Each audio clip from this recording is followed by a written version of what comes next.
Born in New York in 1947, star of stage and screen Guy Siner moved to England with his English mother and American father.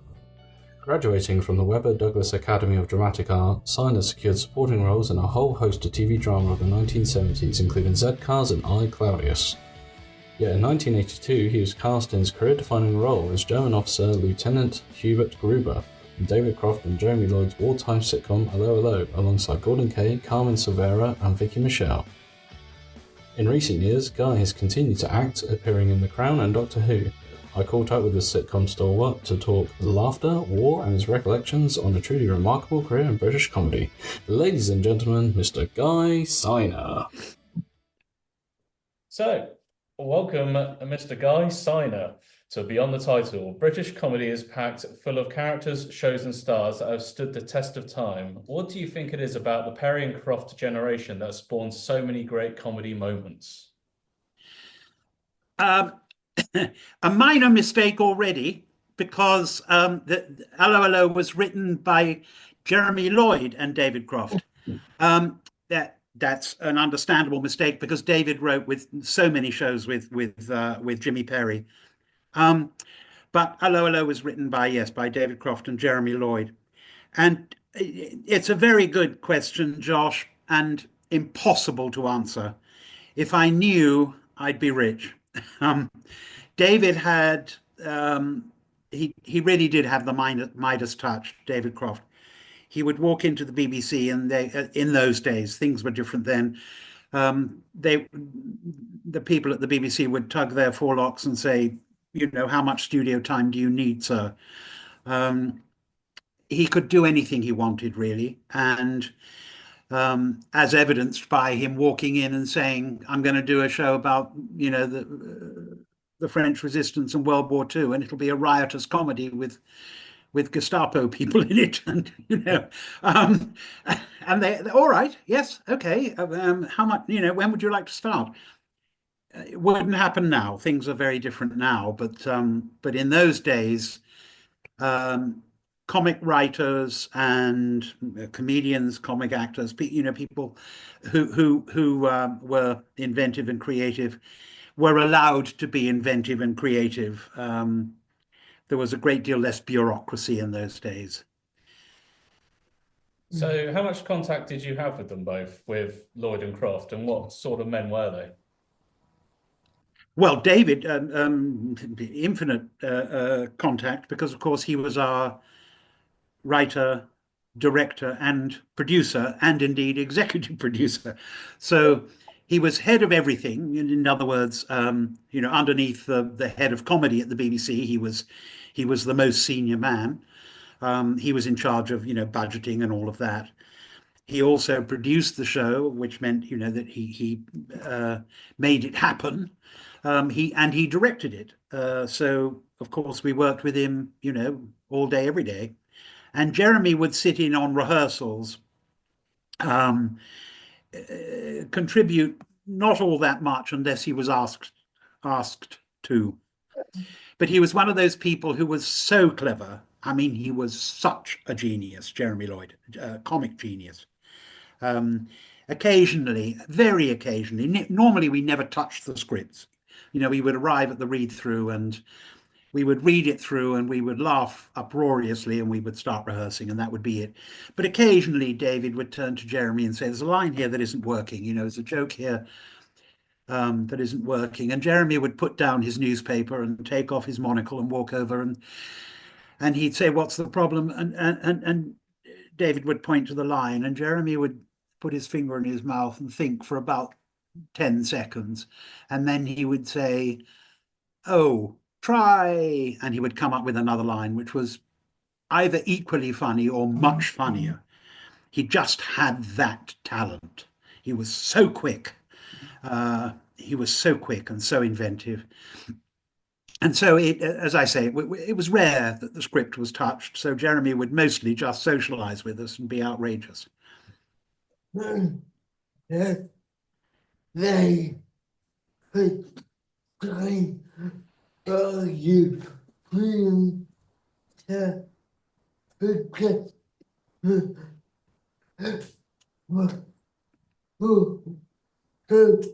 Yeah.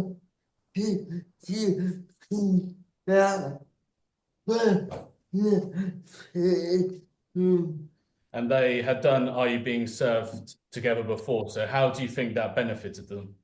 Yes, of course they had, and yes, they'd been working together on that for by the time we started. Are You Being Served? I suppose has been going for about 6 or 7 years. We overlapped a little bit, um, but yes, they worked together very closely and very well. Obviously, David had a long, long history of writing for comedy at the BBC, and Jeremy Lloyd too, and also in Hollywood, of course, because he wrote for Rowan and Martin's Laugh-In. I don't know if you remember that, very long time ago, but the show that made Goldie Hawn a star, and indeed Rowan and Martin. So he'd worked in Hollywood quite a lot and knew everybody. And he once the two of them got together, they bounced off each other in the most extraordinary way. I think. I think David probably reined Jeremy in a little. Jeremy could be very outrageous and right, really disgraceful things, and David tended to pull him back a little. So they had a very good dynamic working together. I don't know about Josh, but writers very often two creative minds together can create more than one on their own. Yeah. And that seemed to be. Can I ask a question very quickly, Ian? Yes. Of you, I don't understand anything Josh says, but it's. I suppose it's just from Oh, long experience. You understand everything he says. Well, I wouldn't say everything, but he doesn't even understand himself. So It's I mean, I'm just interested because I mean, if I were in the room with Josh, and I'm sure after a couple of hours he'd be able to make himself understood to me. But that's when yeah. he says things to you, I don't understand at all. No, that you've just nailed it, really. It's just, you spend a bit more time with Josh and you do build up your dialect, shall we call it? Yes. And and you figure out and you can decipher, and after a while it just becomes same language. It is the same, Yeah. the Yes. Yes.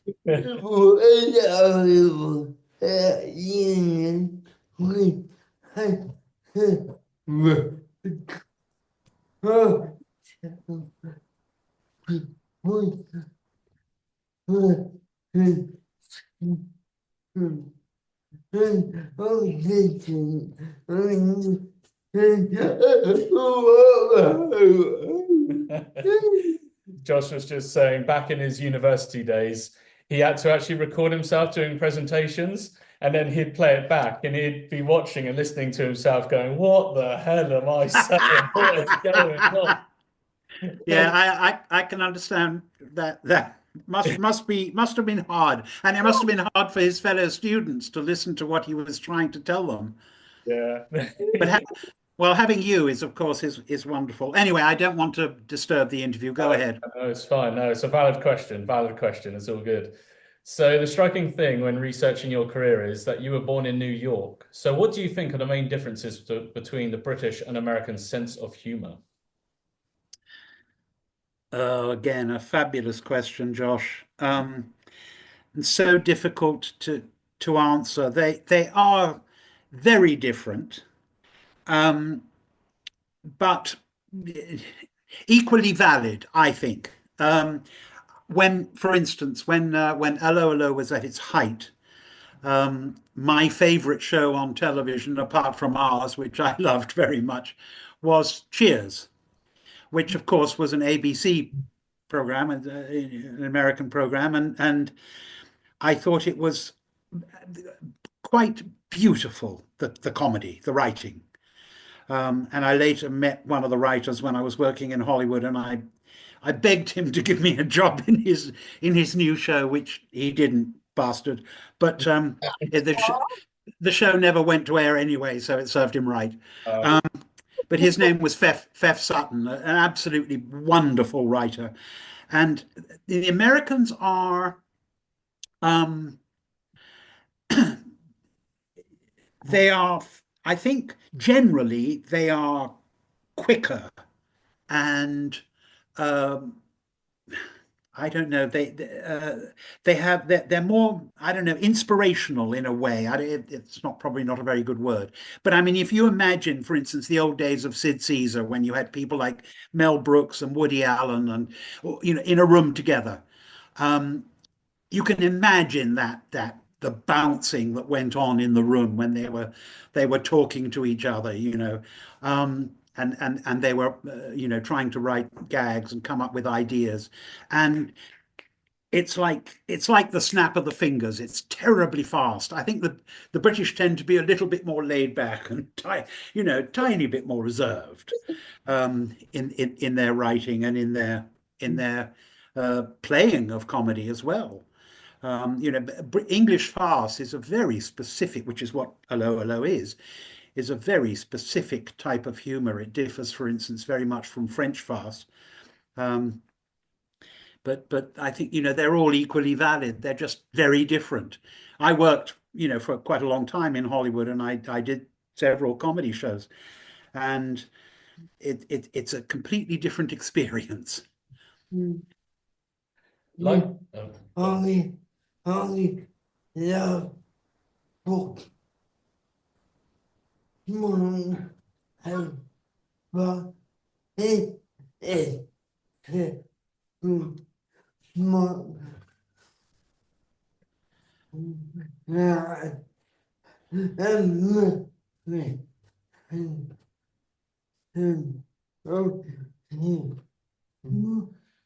Josh is a big fan of Bob Monkhouse, but he's like very much from that sort of American sense of humor.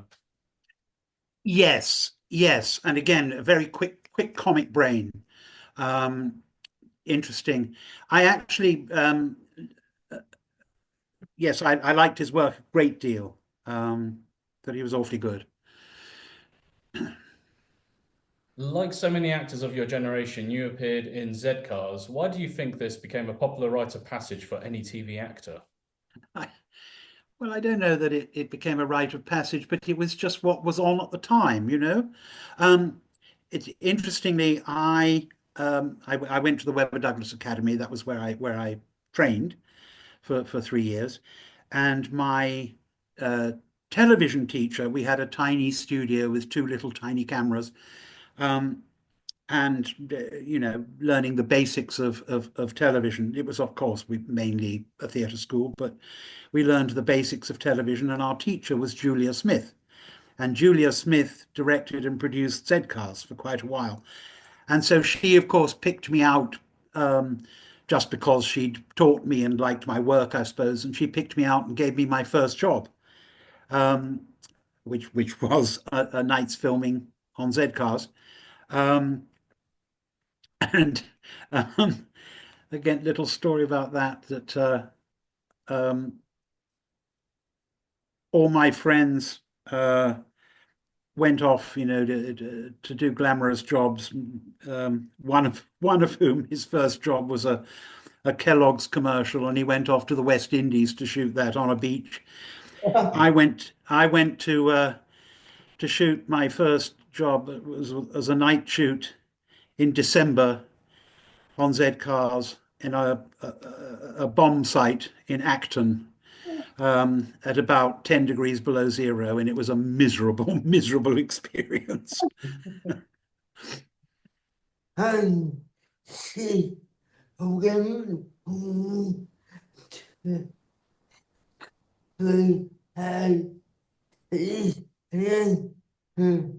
And she went on to create EastEnders. Yes, she did. Yes, she did. And what was that one set in Spain? El Dorado. El Dorado, which she begged me to be in, and I said I'd rather die. It's dreadful. And she never spoke to me again.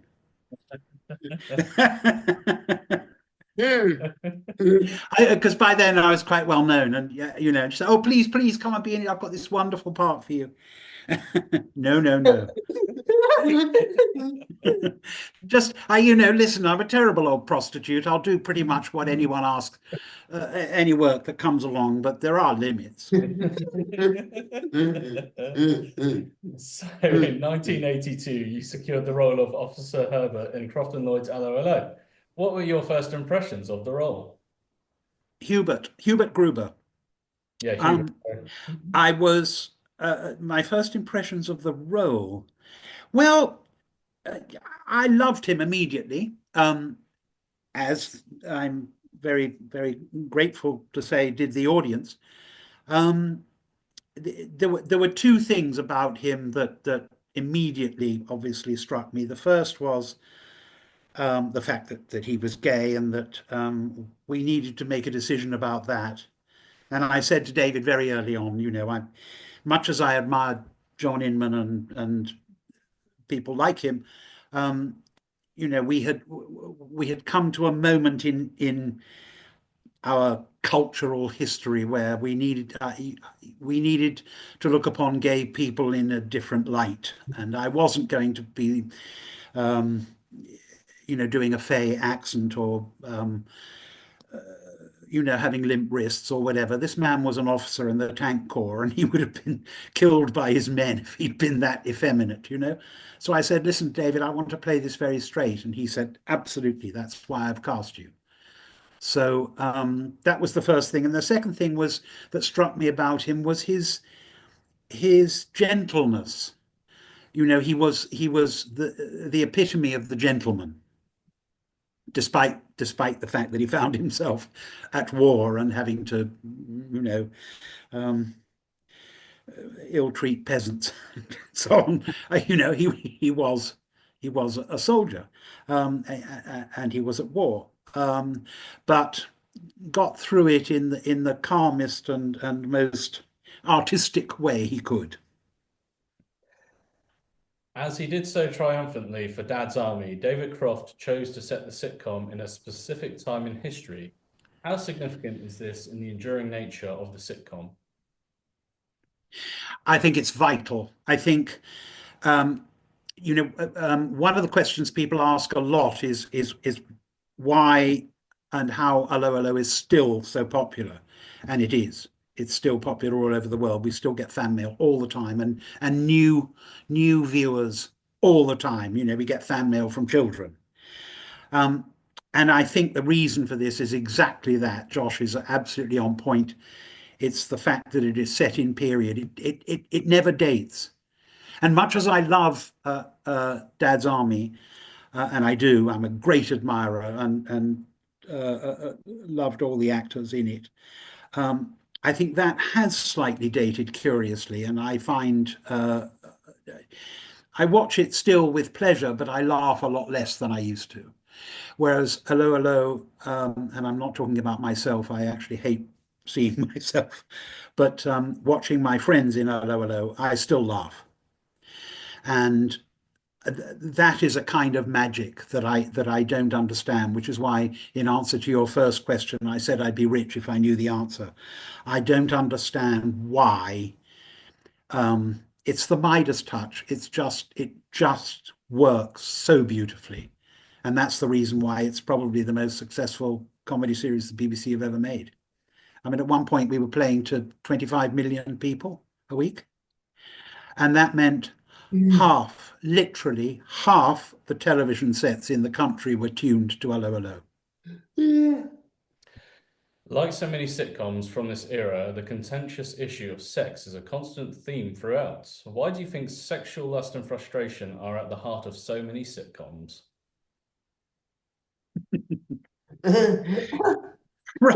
Probably because sex is one of the most important driving forces in nature. It's the essence of our being, isn't it? The sex drive, the urge to eat, are really the two most important things in our lives, because without them, there is nothing. You know, unless you have to eat to survive and you have to reproduce to keep the species going. And I think that's at the heart of it. I don't really know why. I don't really know what to say otherwise. I mean, for instance, take French farce. You know, the French sex, and preferably outside marriage, preferably illicit sex, is hysterical, and that's why nearly all French farces are based on sexual liaisons of one kind or another. You know, lots of banging of bedroom doors and people hiding under beds. It's funny. It's funny, and I think it's funny to all of us because we all identify with it. We all identify with the sex urge. And in you never he and says oh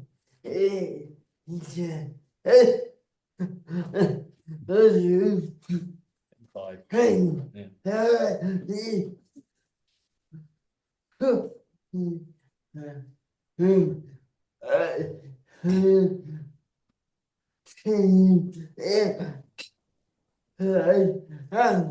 Yeah, and the thing with it is in Allo is that sex is always spoke about, but you never see it. It's always alluded to, and that's just funnier. Absolutely, absolutely. That's true. That's true. I think in comedy and in drama. You know, if you look at Shakespeare, you know, an awful lot of the most gruesome or spectacular scenes happened off stage. Look at Jaws. You know that Spielberg told us, you know, he tried endlessly to make this fucking shark work, but it never did. And the reason it didn't was that we were looking at it, and it was obviously a fake. Yeah. And so he got rid of the shark, and we never saw it. And that's why the movie was so spectacularly, arrestingly exciting. Because you didn't see the danger. For goodness sake, he only needed to go back to his Hitchcock, and he would have remembered that. Yeah, yeah. You know the danger. That's what's thrilling, and I think the same thing applies in many ways to comedy. If you show the sex, well, it ceases to be funny. Whereas if you know it's going on behind that door, in that closet, then it's funny. Yeah. Yeah. Allo was unique in creating 2 or 3 separate ecosystems in one show. Why do you think the dynamics between the characters were so strong to carry the series?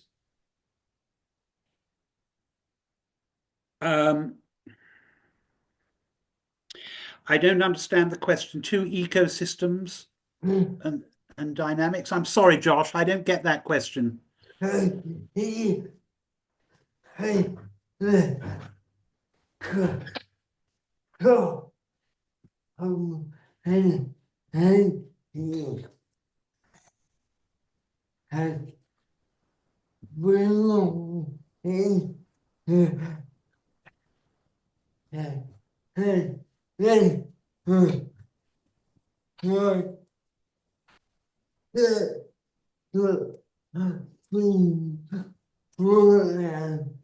So, for example, you had the Gestapo officers and Rene just sat together in the cafe. They were separate sort of entities, but they sort of worked, like gelled together in a way for the comedy. I see. Yeah. And so what's the question again? How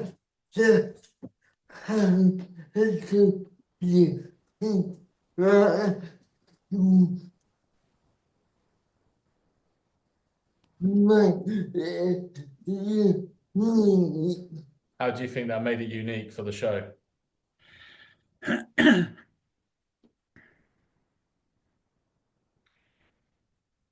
I don't really know how to answer that. I think again, it's a wonderful it's a wonderful starting point for a comic scene, isn't it? To have two characters together who are complete, who normally would never interact. Um, mm, so you have uh, like a Gestapo officer, albeit a very inefficient one, and a French cafe owner. They're complete opposites, really, in terms of the situation they're in this war. mm, And so, if you make them interact, it's bound to lead to some sort of dramatic consequence. In mm, this case, a comedic consequence. Mhm. That's, I think, the best answer I can give. mm. What is David Croft's legacy? Oh my God. Well, he wrote. I'm sure you'd have to look it up, but something like 20, I think, hit comedy shows. Um, and Allo Allo is certainly one of the most important. It was to him, and obviously it was to me. Um, and I think a few of them, I think Allo Allo and Dad's Army particularly, one of which he wrote with Jeremy and one of which he wrote with Jimmy Perry, um, will stand the test of time. I mean, there's a reason Dad's Army is still on the television. There's a reason Allo Allo is still shown every day somewhere, on some channel every day, and all over the world. It's sold to nearly 80 countries. It was translated into many, many, many languages. Um, and the fact that it's so universal. I mean, comedy usually, if it's well enough written, is fairly universal, but this particularly is really universal. When you think that, I get fan mail, for instance, from China. Who'd have thunk? You know, really. Um, and from kids and from people of all cultures and all ages. As my mother put it famously, everybody from the Duchess to the gardener's daughter loves this show. And she was right. She was right, my rather pompous mother. When we home and except we hope he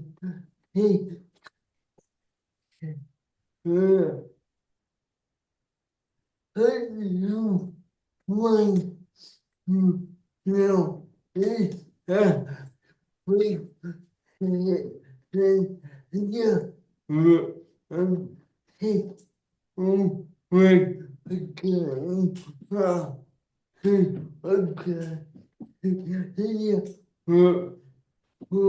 no can is the time when South Europe?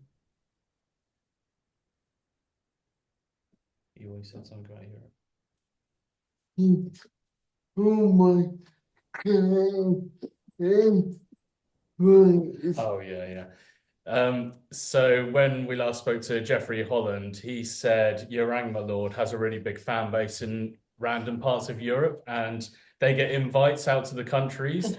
Is that the same for you with Allo Allo? Do you get invites from different countries at all? Have you had that? Oh, very much so. What you mean, personal invites? Yeah, Yes, yeah, I'm flying to Utrecht next week. I mean, I do conventions all over the place. yeah. Um, Allo Allo was particularly popular in Holland, Belgium, understandable because they were both occupied countries, of course. Poland, Bulgaria.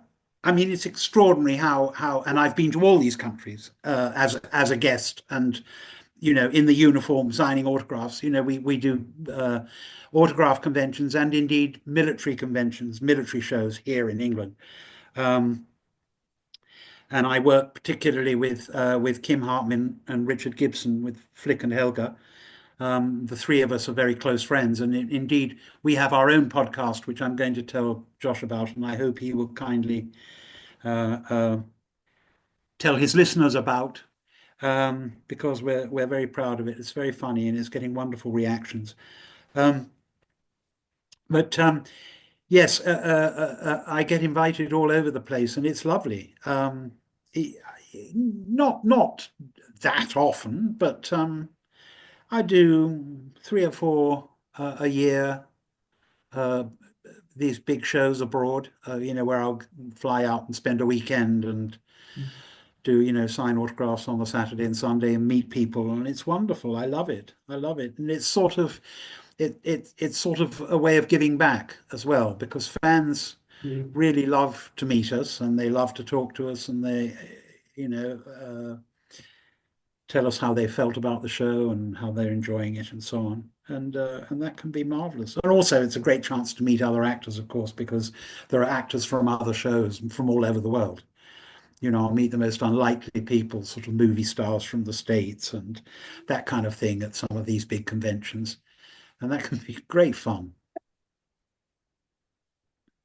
In 2017, Britain lost a comedy giant. What are your memories of the great Gordon Kay? Gordon, the more I see the show now, and we watch the show now quite regularly for the podcast. I don't tend to watch my own work. Once it's done, it's done, and it belongs to other people for the most part. But we're watching Allo back week by week, episode by episode for the podcast. And the more I see of his work now, the more I admire him. It's interesting because I never particularly got on with him as a person. We weren't friends particularly. But the work we did together, those set piece scenes at the bar were awfully good. And when I look at them back now, I'm full of admiration for the writers and for him. And what we created together, I'm very, very proud of. You recently appeared in the Netflix juggernaut The Crown. How do you think this show has changed the way we perceive the establishment? I'm not sure. I regret to say I haven't watched much of The Crown. As I say, I don't tend to watch my own work, and I wasn't particularly attracted by the idea of a show about the monarchy. So I don't know. I think maybe it's increased the tendency today of people to question the idea of monarchy at all. I may be wrong, but there are a lot of people who wonder why we have a monarchy these days, whether it's a little bit of an old-fashioned concept. And seeing a show written about the monarchy perhaps has increased those thoughts. I don't know. I admired it, what I saw of it, very much. The episode I was in, I played a character in Maggie Thatcher's cabinet. And I thought the woman who played Thatcher, I have a brain block, wonderful Canadian actress. Gillian Anderson. Sorry? Gillian Anderson. Thank you. Gillian Anderson was absolutely wonderful. I thought she was wonderful. And there were a lot of marvelous people, in it, sort of surrounding me. And it was, and it's wonderful working for Netflix because they treat you really well after 10 years working for the BBC and being effectively a civil servant. It's great to work for a company like Netflix, which I am at the moment, actually, or have been recently. I'm doing a new series, which is an adaptation of an Agatha Christie called The Seven Dials Mystery. It hasn't come out yet, but still doing ADR and things. I suppose it'll come out later in the year. But that's with Helena Bonham Carter and Martin Freeman, and it's wonderful. It's wonderful. So I advise everybody to watch that. And also, I've been Have you been watching Rivals at all? Because I'm in that, and that's great and huge fun to be involved in. And, packed with what I mean, I play a very tiny role, but packed with wonderful actors. And I'm so lucky because although my part is very small, it's a running character, so I'm in everything.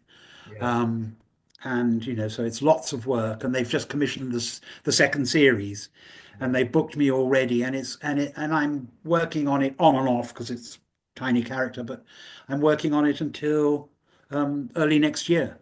So I mean, it's 9 months of work. It's wonderful, nearly a year's work.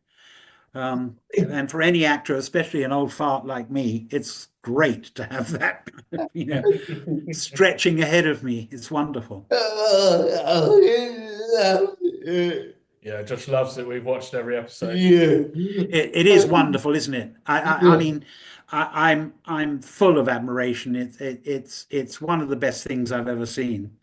I think and it's so funny, it's so sexy, it's so glamorous, it's gorgeous, and it's sort of unashamed. It is everything that Jilly Cooper is.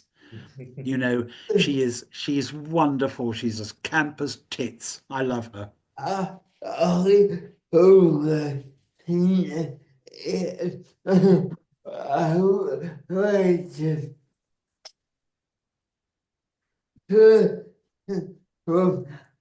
A bit of the Of what? a bit of Bit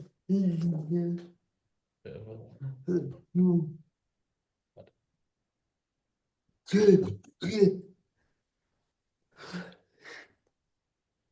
remember David. No, a bit of still Bit of a deal. to Do. be Oh, right. Do you remember a bit of a do? A bit. No.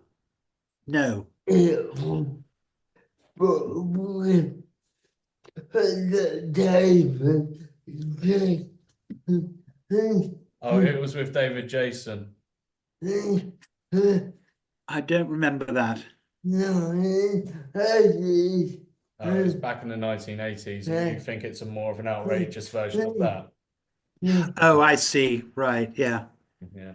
Well, yes, it's very 80s, so that's for sure. I mean, one of the things my niece said immediately, she completely adored it. And she said, I can't believe we wore such hideous clothes in the 1980s.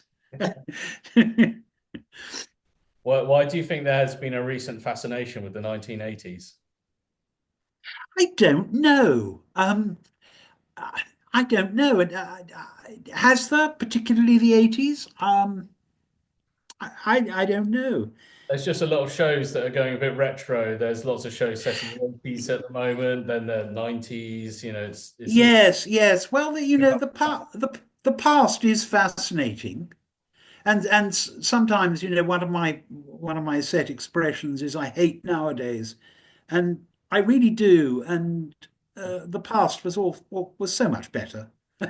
I mean, I'm old, and that's why I say that. I know, but I do really believe it. I mean, goodness me, look at what's happening in the world politically at the moment.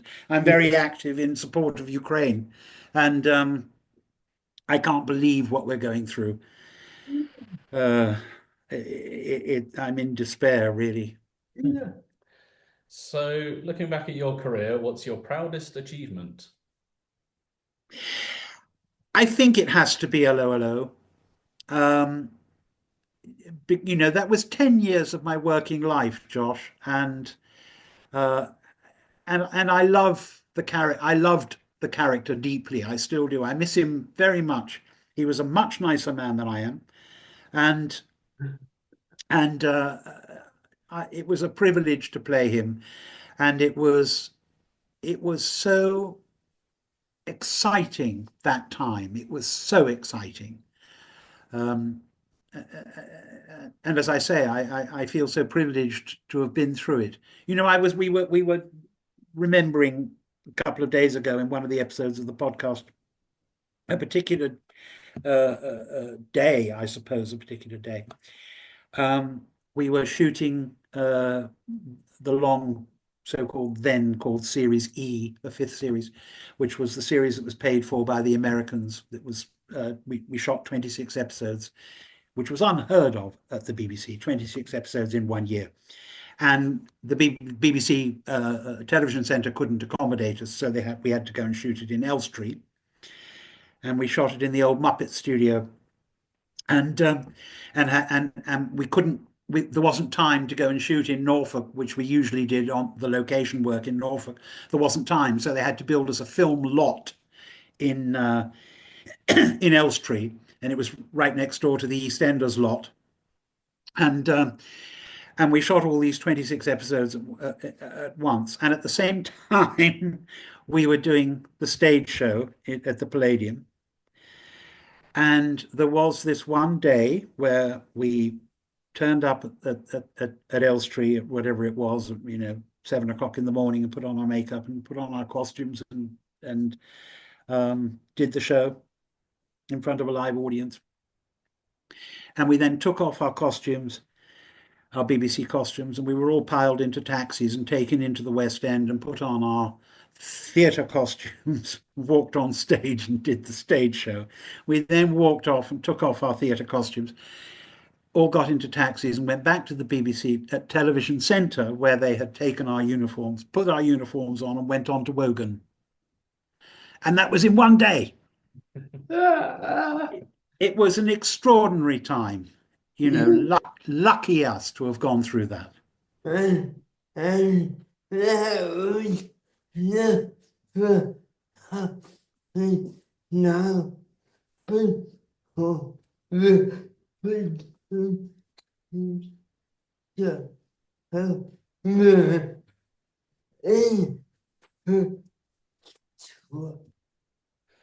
Yeah, that would never happen these days, as the BBC doesn't have the infrastructure.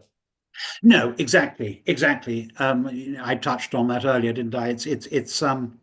Yes, it's not something that could happen now, because it's exactly for that reason. A lot of people say, oh, they couldn't make it now because it's, the times are too woke and blah blah blah. It's not that at all. It's just they haven't got the facilities. I mean, they haven't got the facilities to make that sort of show, to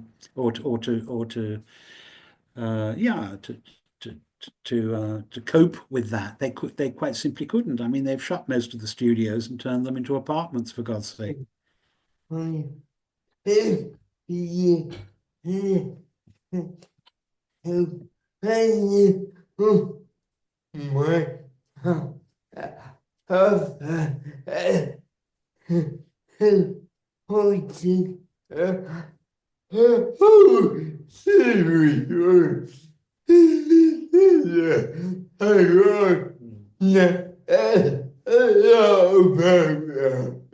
So Josh was a big fan of TV Centre as an institution, and Josh actually did a whole season of episodes dedicated to TV Centre. So if you really spare a few hours, trawl back through Josh's episodes of the podcast, and you'll discover a TV Centre special.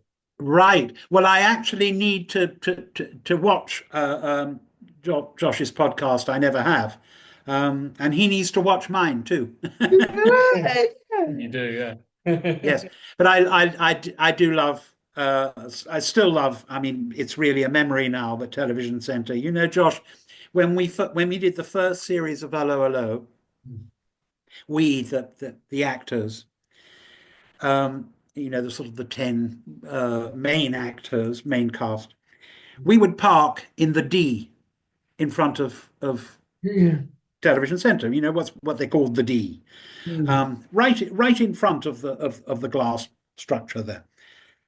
Walk into reception and hello, Mr. Signer, and four locks were tugged and all that.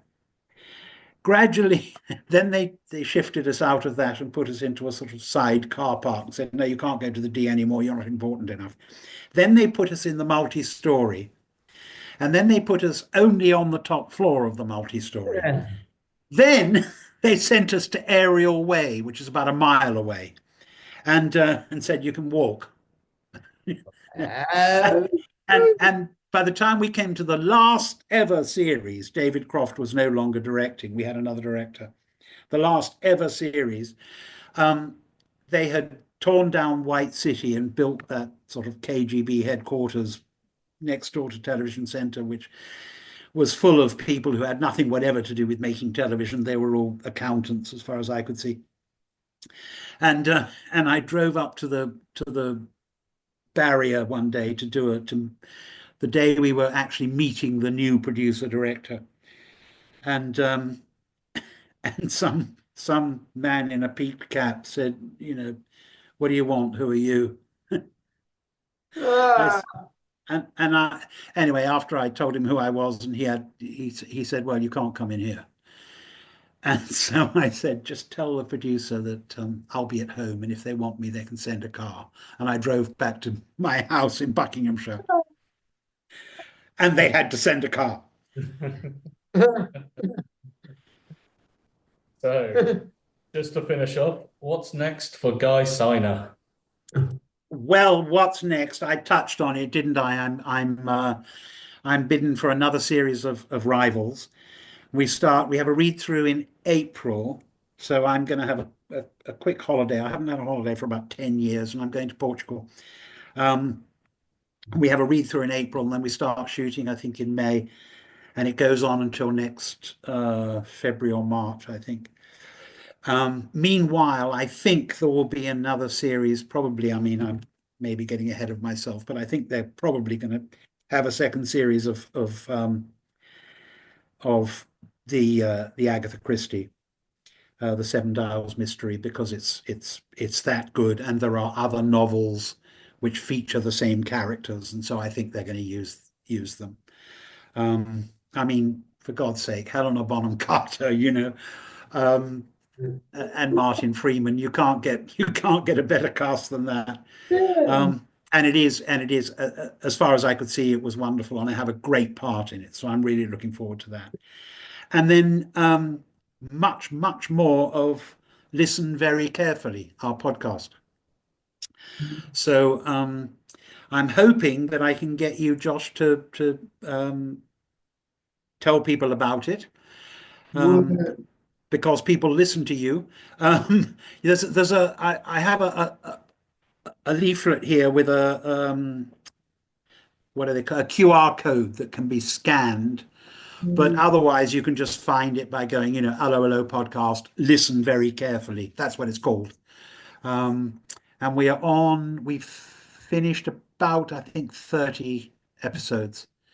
And we're about to start we've had a little break, and we're going to start a new series.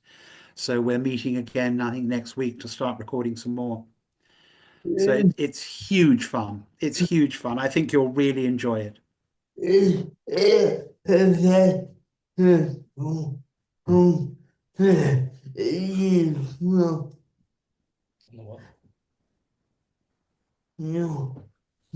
Oh. Is it available on the normal places like Spotify and Apple?